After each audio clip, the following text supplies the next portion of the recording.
Hai să vedem dacă prietena mea are minți criminale. Să-i dăm drum.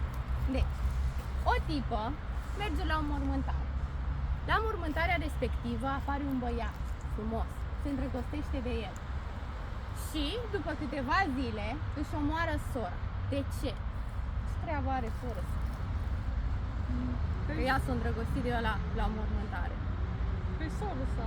Hai, gândește să vedem dacă ai minți criminale. Deci îți mai zic încă o dată. Mergi tu la o mormântare, hai că începem așa. Și vezi un băiat frumos, te îndrăgostești. Ți se topește picioarele când îl vezi. Și după câteva zile îți omori sora. De ce faci asta? Îți mai dau o șansă. Dacă nu, va trebui să ziceți voi în comentarii care e răspunsul. Ca să nu fie ea cu el. Nu, răspuns greșit. Vă las pe voi să decideți de ce și-a omorât sora.